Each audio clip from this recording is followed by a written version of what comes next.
Well, hello. Long time no see. If you're catching this video and you're like, hey, that's Michelle. Yes, my name is Michelle Moras. I'm an inspirational speaker, coach, trainer, podcaster of two podcasts. But there's so much going on in my life right now, and I haven't done a live in quite a while. Well, a couple of things. I had surgery on my shoulder. Usually I'm wearing a brace, but the doctor told me to take it off and use my arm. Yesterday, I went to the PT and actually moved my arm for the first time in a month, and that was quite painful. So, today I wanted to talk to you because I've been on a call every Saturday for the past month. And we were talking about leadership and the importance of leadership and what is leadership. And every Saturday, we covered a different topic. A different coach covered this different topic. And it was really a neat experience. And I have some things that are kind of running through my mind.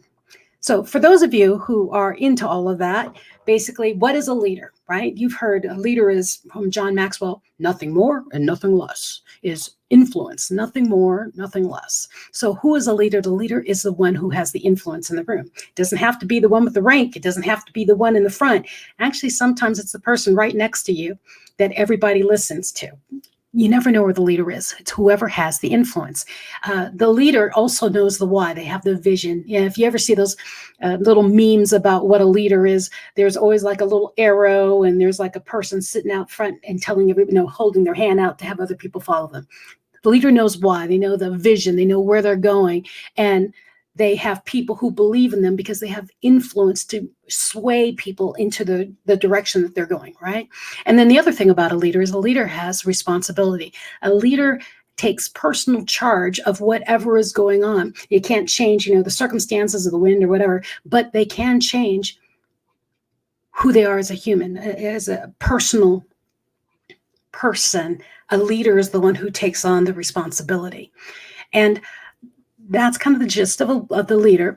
But the part I had was leaders are listeners. Good leaders are listeners. And I'd love to hear your feedback on that, because my belief on leaders are listeners are yes, the greatest leaders are listeners. Also, the greatest followers are listeners. It's a kind of a two-hand game. If you don't listen, you're not a leader. And if you're not listening, then you're not really good at following. And I think you need to have both. They need to have a give and take. The leader needs to know what's going on behind them, right? Or wherever they're leading. And the people in front, or the people following, whoever the leader is influencing, needs to know where the leader's going and be able to understand that. Why am I going in there? Well, because I'm a communications coach. And really what it all comes down to, how do you communicate? Now, some of you might be out there doing, well, I'm not a leader. Well, yeah, you are. No, I'm not a leader. Yeah, you are. A definition of a leader is you've got someone in charge and someone's following them, correct? When you wake up in the morning, do you take charge of yourself? You're the leader of yourself. And that's really where it comes down to, in my mind, as a communications coach. It doesn't matter how much of a leader you are. If you're not listening to anyone else and you're not listening to yourself, then are you the leader? And we did this whole process every Saturday. But on that last Saturday, when I had the topic, great leaders are listeners, I wrapped it through the whole process of, leaders listen, they have integrity, they've got character, people believe in them, they know that they're not going to be led astray, blah, blah, blah, blah, all these things about leaders. But what I wanted to point out to all of you is, when you think of the leader, you need to think of yourself. Because everyone is a leader in some way, shape, or form. Someone's watching you. Someone is learning from you. May it be a child in your classroom or a child in your home. May it be a kid that's watching you, or another human watching you interact in a stressful situation. Someone is learning from what you do. So in theory, we are all leaders of someone, even if we don't even know that someone or who they are. Now, saying that, my process, and if for those of you out there listening, you can ask me questions and ponder in there, because this is really going through my mind. I think what's going through my mind the most is, we don't realize that we are leading ourselves. And that's a really huge, important thing to understand.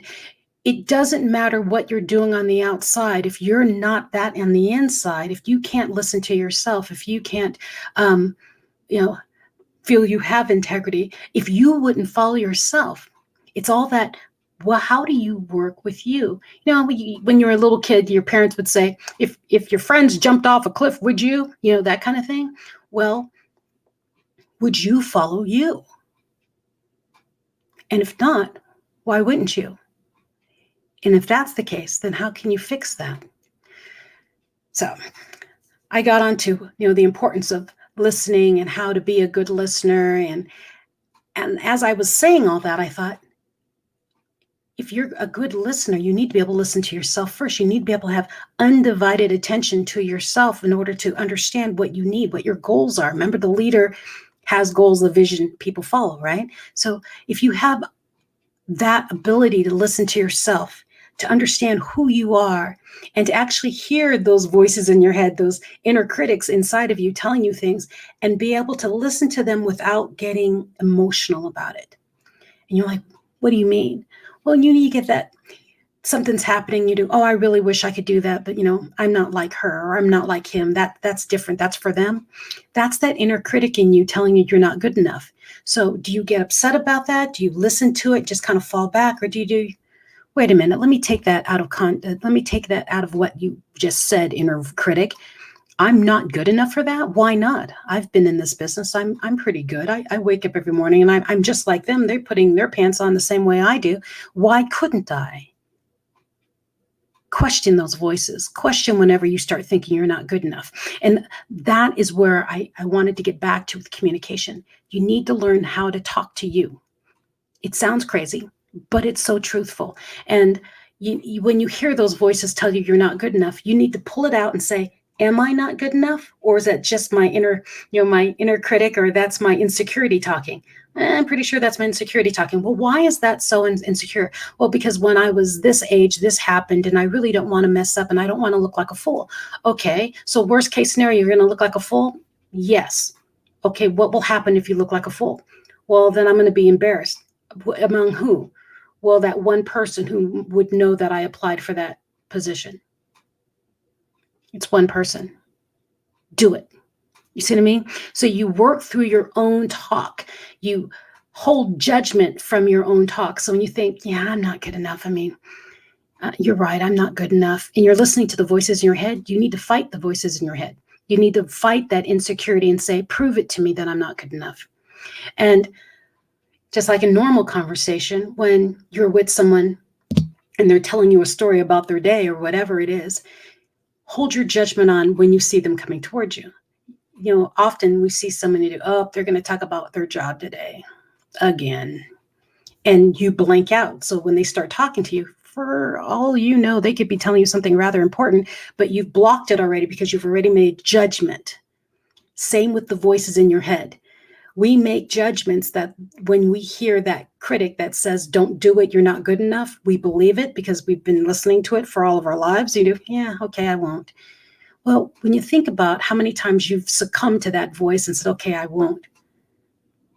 How many times have you said, okay, I won't? Now, that Einstein's theory, that whole description of insanity is to do exactly the same thing all the time and expecting something different to happen. If you want something different in your life to happen, you have to do something different. One of the things you can do different is stop listening to that voice that says you're not good enough. Prove it wrong. Be the little stubborn, the stubborn Nemo from Finding Nemo and say, I'm going to touch that butt. I'm going to touch the boat. That's how the joke was in the movie. Be that stubborn kid that says, no, you said I'm not good enough. I think I am. I'll prove it. And what's the worst that's going to happen? I'm going to fall down. What's the next best thing that's going to happen is I'm going to get back up. We need to do something different in order to get what we want. And if you're doing the same thing and you're not getting what you want, change your game a little bit.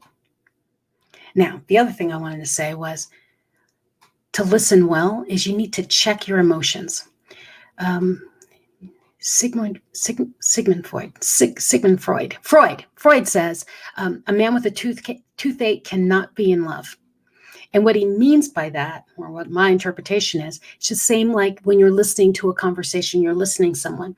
When you're listening to someone, you're supposed to be listening, not playing on your phone, not looking past them, not wondering what tomorrow is, looking at them and listening and smiling and kind of nodding and listening, not for them to shut up, but to how you can serve them.